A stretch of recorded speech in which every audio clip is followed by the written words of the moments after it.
Hello, I'm Denise. And I'm Ali. And together we are DNA. We are. Today we're going to talk about looping. Yes, which is a song. Which is a song.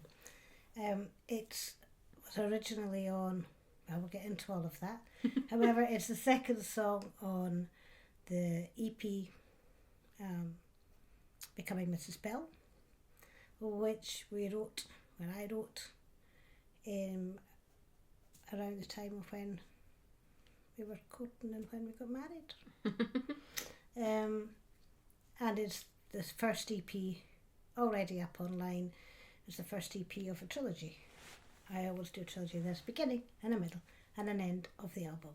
This is the beginning, nearly. Yeah. It's on the first. It is on the first one, isn't it? Yes. It's on the first one. Yes. So you can find this song on places that you find music. Spotify, Apple, Yes. blah, blah, blah. Yes. If you search Denise Bell. Yes. So today we're going to talk about the song, how it became what it is, what it's about, what it's like to sing it, the various different versions that it has been in. Yes. And then at the end of our podcast, we'll play the song so you can listen to it. Cool. Sounds like a plan. So the beginning of this is really way before on an earlier body of work called Moving On. So we're talking about 2011, 12, somewhere about there. And I'm not sure if it was on Under Construction. I don't think it was. Don't think so. I don't think it was. So it was on the music, in the body of work called Moving On, and then was reworked to becoming Mrs. Bell, because it's such a relevant theme, I think. The point of it being I'm looping, I'm going round it all again. How do I get out of this? Why do I why do the same things keep happening to me, which changes into why do I keep setting this stuff and expect a different outcome, which is actually the definition of madness. Well, it's not. It's a very human experience to go round and round the same thing over and over again. There's a comfort. You know what the outcome's going to be. You know where you're at. Even if it's a crappy outcome, at least you know where you're going to expect. Correct. Exactly that, Ali. So, how do I get out of this? And there is an answer within the song. And what the looping is, it can be anything. It can be anything. It can be a situation, a behaviour, a person, a structure. Mm-hmm.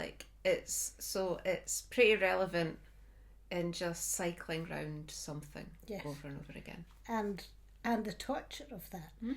And there can be a real urge, a real impulse to do something differently.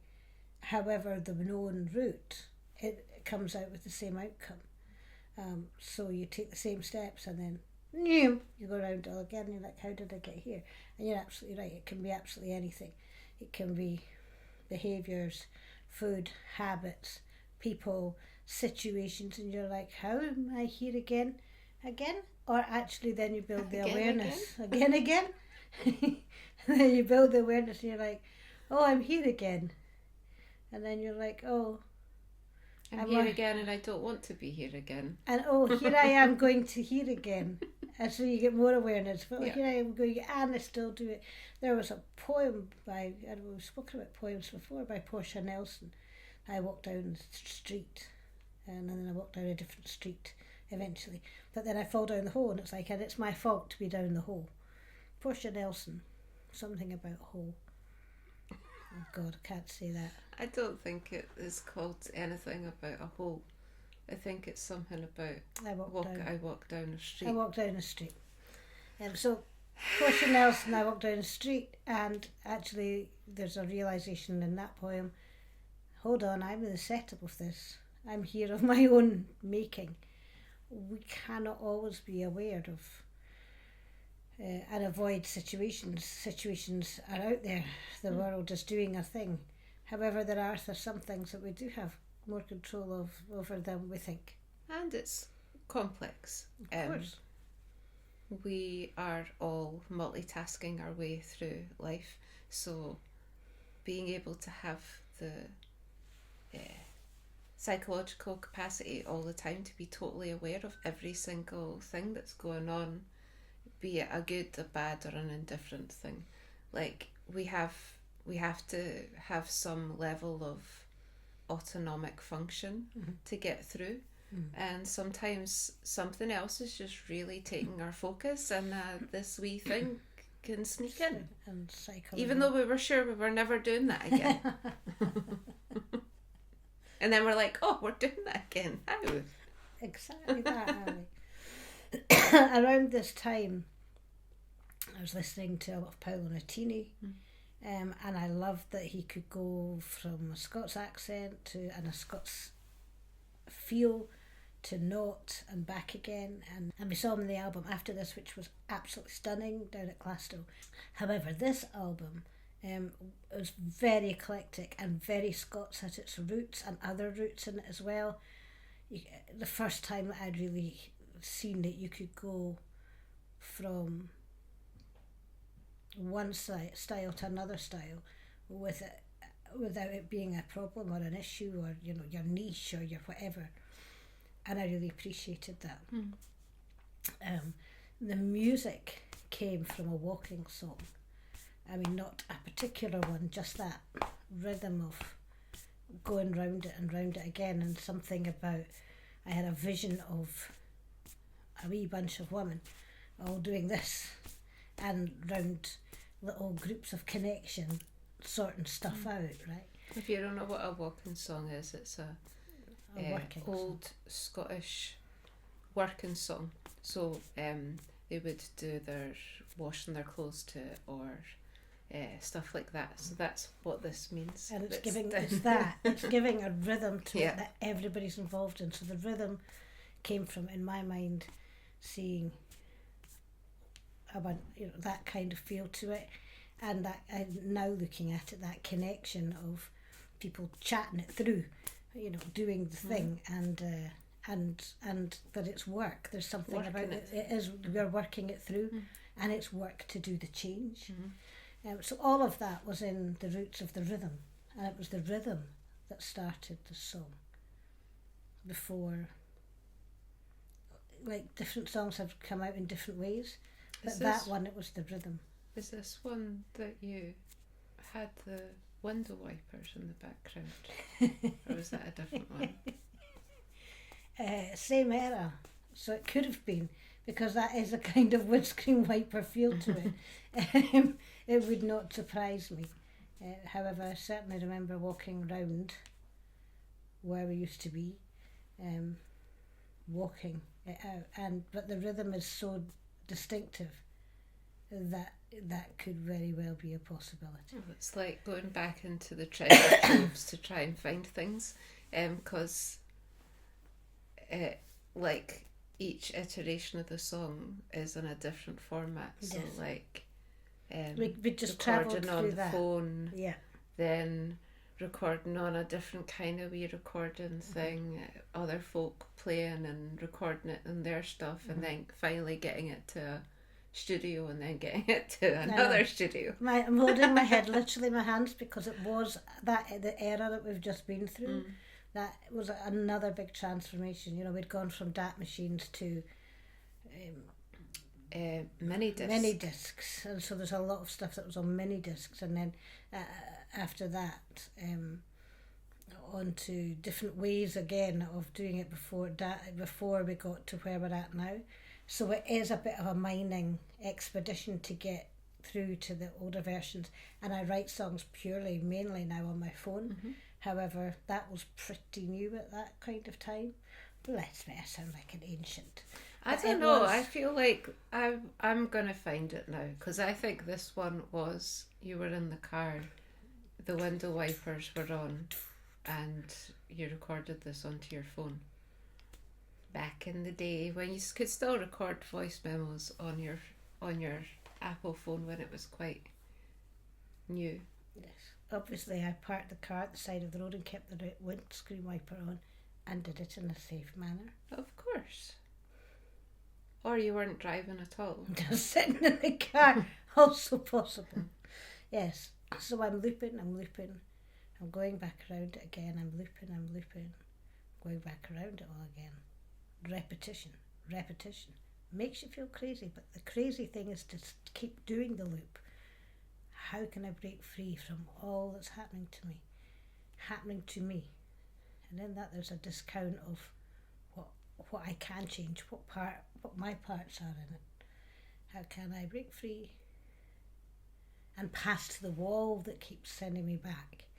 So there's these false ceilings, false walls that we can get to, that I could feel in my process. I get, oh, there we go. It's what we call in the psychotherapy world an impasse. And of course, as I've said in other podcasts, spoke quite a lot in the Masters about impasse bypass and how singing was an impasse bypass. And this is me clearly working that bit out at that time. How can I get past this wall that keeps sending me back? It's not over yet, my friend. Keep fighting to the end. It's funny to say it, not sing it, isn't it? I know that whilst you keep on doing the same things, the same ending's happening. Ooh, ouch.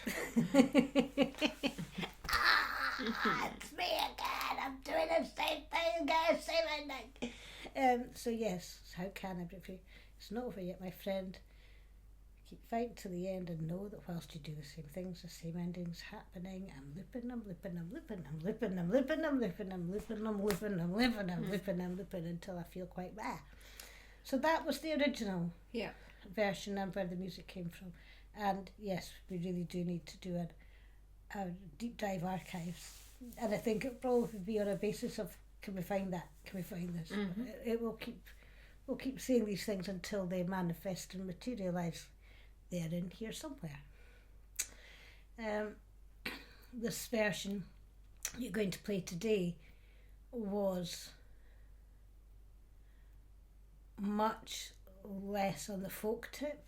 By the time we got to becoming Mrs. Bell, what we're then doing is bringing in the electronic folk music vibe feel more.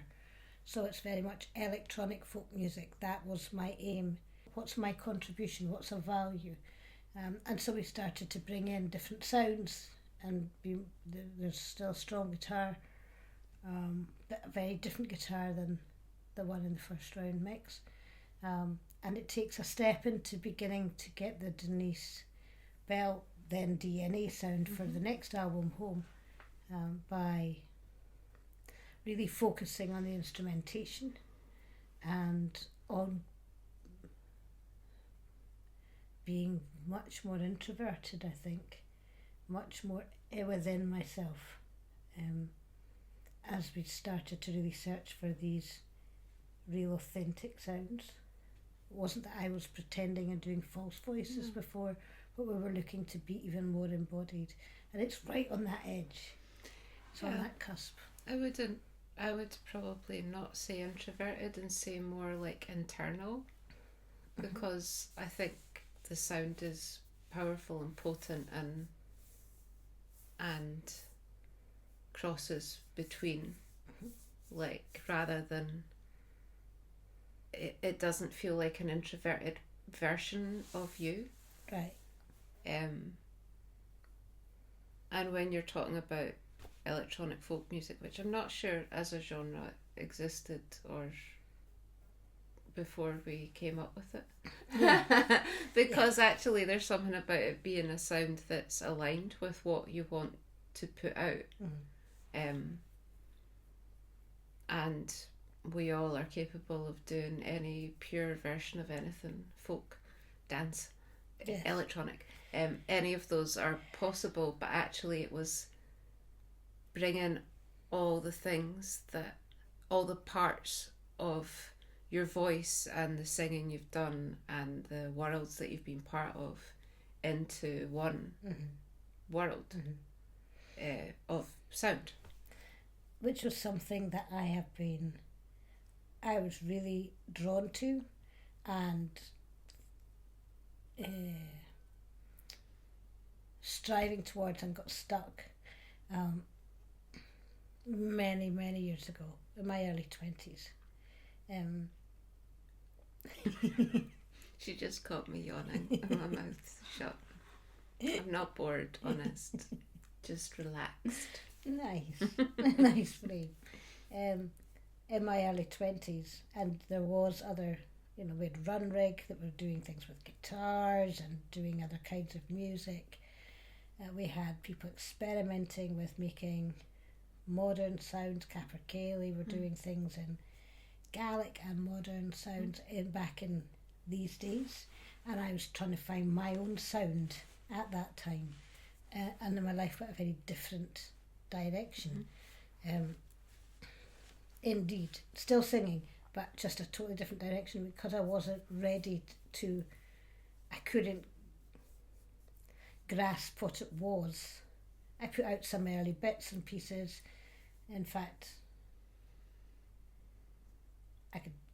we could probably find that as well. You're yawning in anticipation of the archives that we're going to have to go through to find that. I did a couple of song covers of old Scots songs, revamped them, did some modern sounds in them, got feedback that wasn't great. And in these days I didn't have the capacity to then go back and chew. I didn't have the band around me. I didn't have the and the way music was made. I was much more reliant on external input, and on time and on money, and I went off in a different direction. So actually, as we sit here now, this is a very old desire of knowing that there was something to be done here. And I think Becoming Mrs. Bell isn't as Scots, its roots are, and we are, but it's not as overtly Scots as some of maybe Looping was, and certainly as all of the Home album is. It's in that transitional phase, and it's captured as it is. It's like these captures are important points in time and actually stand on their own in their own right. Having gone back and listened to it again, I'm really pleased with it. There's so much gained in that period of time with it all. You were around both in the Moving On, the early versions of this, and in the Becoming Mrs. Bell version too. Is there anything that you want to add in around your experience of what was going on at these times and the sounds that were happening? I think if you listen to them side by side, I'm much more involved in the later stuff, so there's more of your layers of your voice in the first Lupin versus the one from Becoming Mrs. Bell, and it gives a different, to me, when I'm listening to it, it gives a different headspace, where it's all your voices doing all the Lupins. There's more of a chaotic energy. It is. And not because that's how you're singing it, it's just how it comes across to me that it's all you, looping and looping and looping and looping. And there is a sort of the timing and stuff is much less precise as with quite, but also it's it is what the song is. So yeah, there's that, and it feels more spacious and clear in the newer take. Mm-hmm. And that's just how, I think that's like a natural progression. If you asked if anyone who's written stuff felt inspired to and gave themselves the space to go back and redo things that they've done, I think it would be really hard to imagine that they would do the exact same thing again. And it's not to say that any version of the song isn't the perfect version in that moment. Yeah. It's like a snapshot of that song then. Mm-hmm. But in the process of recording that I've done with you and with other folk and with just myself, is there does come a point where you have to go, okay, we could literally keep editing, keep adding, keep subtracting forever till it gets to the perfect. And it's like, actually the perfect moment is just when you go, okay, let's stop there, because that is where we are now. Mm-hmm. And I don't think always maybe people don't feel hugely inspired to redo stuff once it's got its the wind behind it. It's like, also audiences don't always like you to change what you do. Nope. They want to hear it exactly how they have heard it. Yeah. But I think the clarity in bringing more of the electronic and the dance foundation means that there's a crispness in it for me. Also, like, from my perspective, I get to sing more in this one, so like, yay for me. And also, if you're going to look at it as the process that the song talks about, it steps away from the chaos of it. I'm doing it, I'm still looping around the same thing, it's still happening, it keeps happening, to like, in any of us doing any development work, the hope is that we keep making like little steps away from the chaos. And we've talked about the process of transition before, where it's not a straight line. It's not like one step and another step and all in the same direction. And sometimes you slip back. It's like snakes and ladders more than a path. But it does feel like not only did the song was processed through. So yeah, I think you hear the process of change, of transition I've been, the process of change I've been through it, and with you coming in more, there's a more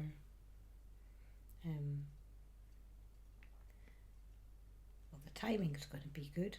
Well, I mean, look, but there's more about I'm more connected with you. Yeah. Rather than being in it on my own.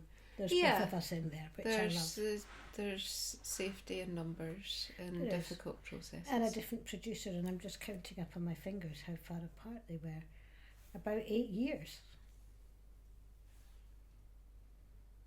Yeah. I counted up in my head, but it took me about as long. Well, I was aware when you were talking, I'm just like, now Denise, how people can see that. Yeah, I would say about 8 years apart, 7 years. years. Yeah. 7 years apart. Actually, 7 years. And so in that time, I was still working out. Oh no, I'm going round it again. Oh no, I'm still going round it again. And then it became, I think it's an important thing to pass out there. Look, it's okay to go round as many times as you need to, but eventually, the only thing you can change is yourself. Yeah, you either keep making the changes, be them big or small, or in between, or you just accept that thing. Yeah. I surrender. Or a bit of both. Yeah. You know, It is a bit there's, for me, nothing's ever completely finished. There can be little resonances and revisiting of things. So there's no shame in looping around something. None. Well, clearly I didn't think so. I sung it for 7 years. But there's a circle in looping. And there's something about a spiral that actually opens up to have going deeper and deeper, which I think is what we're doing with these podcasts, is taking our steps into a deeper, more endless and less burly. I'm burling. The remix. The remix is the third coming. remix. And different producers at different times. Different life. Different like 6-7 years is a long time of all the things that happen in And I that think amount of time. with Becoming Mrs. Bell, I was looking back on becoming Mrs. Bell was the point. It was over the time that we got married, and I was collecting some of songs from elsewhere, and also that felt relevant, and also writing new ones. I got married in 2015. It was 2019 when this one came out. The EP one It came was out. 2017, I think, though, that we recorded it. Yes. Again, another big transitional time, and it came up on my timeline, I think, yesterday, was us doing the final mix out at the studio. And Nero was there, our beloved dog, who was very seriously ill. And I was like in the biggest, most beautiful studio, having a real knowing that this was a momentous, that this was a momentous moment, and also knowing that Nero was really seriously, although we didn't have long with him, and how in these transitional times there's great joy, there's great I've broken through one of these ceilings or walls, I've gotten somewhere, and at that there's also not everything is coming into the next era. Very, very deeply impactful and sad, and so these transitional moments that these music comes out, there's often a lot going on backstage, to the point that it took from 2017 when we recorded it to 19 before we released a bit, and then of course the pandemic came, and that was the end of that. Was the end of that game. Thank you very much. Yeah, but yeah, both can absolutely be true for a lot of experiences. The highs can very much concurrently be running with really difficult lows. Yes. And I think both are true. Yeah, and we're aware of that in life in general, that actually and it keeps happening. You have I believe you have to have the full gamut of ups and downs. You feel the good, you feel the bad. You feel it all. And being an artist, you feel it all for sure. Yeah. And home, it's exactly the same. Not exactly the same. However, by the time it comes out in 25, some of that was recorded in 23. When did we move? 22. Some of that was recorded in 22 before we moved. We've been really busy. But it's the same process again. Yes. And it takes a couple of years to almost defrag and set up the new vibration, to go through the transitional process and progress to have the stability to then roll out again. And that, I don't know if that's always the case out there, but with the psych approach, the soul approach of how we do things, it's imperative so that we can have our feet out, at least one, so Euston model, at least be able to talk to it and not feel that I'm in it if I was still looping and all of that, that would feel like a very different interview or a different podcast if we were still in it. And actually, I'm really enjoying going back with and looking at it for what it was at that time. Terrifying as a grown-up doctor, Denise Borland, who'd kept her sexuality to her bloody self. Thank you very much for this very long period of time. To go to a producer and say, okay, treat me like I've not done anything at all. I need to psych it. I need to go through the process from start with a new producer, a new direction, and in that we've now got, because we do trilogies, 6 EPs in the bag with this particular excellent producer. So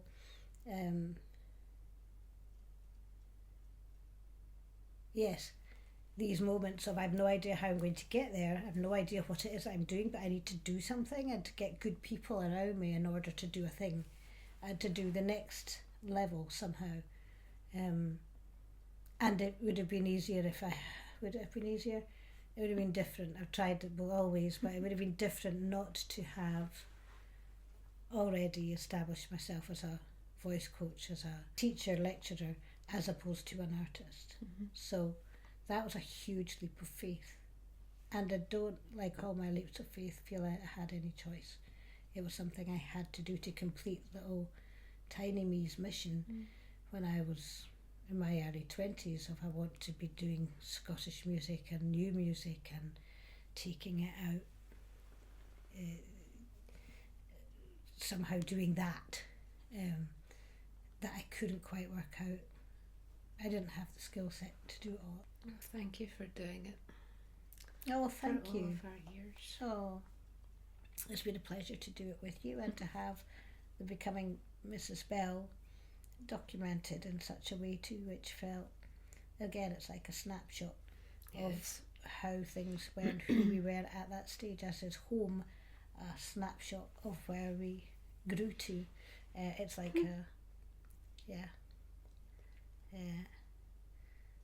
a blockbuster that then has and Blockbuster 2, and Blockbuster 3, and Blockbuster 4.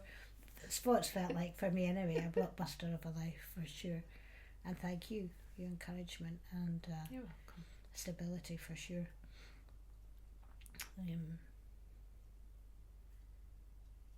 And I look back on that part, I'm like, oh, bless for doing that, thank you. And also what you fear of, just like I look back on the 21, 2, 3-year-old, 4-year-olds, and the 23-year-old probably by then was having to take another direction. That was like that I'm living the dream of them now. The dream, beyond the dream, but the frustration was real. I didn't know what I was, how I was going to get there. So never give up on your dreams, folks, and keep digging away, keep holding it in your mind. Somehow it'll figure out. And I'm astonished to say that I am definitely in many ways living out the dreams of that youngster. Yes.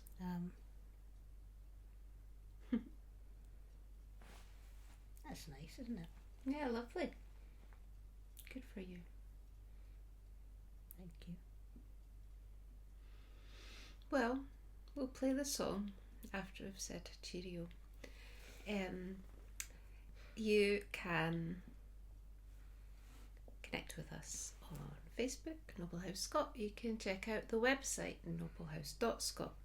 Please do subscribe and share our YouTube, Noble House Scot, and also please do follow, download on all your streaming platforms for podcasts. It's quite a long list of stuff. And if you would like to hear more of the Becoming Mrs. Bell that's actually available, it's on Spotify. It is. Denise Bell, Becoming Mrs. Bell. With backing vocals by Ali Bell. Me. Thanks for listening, and we hope we will chat with you again soon. Be wonderful. Thank you. And thank you. Thank you. Bye. Bye.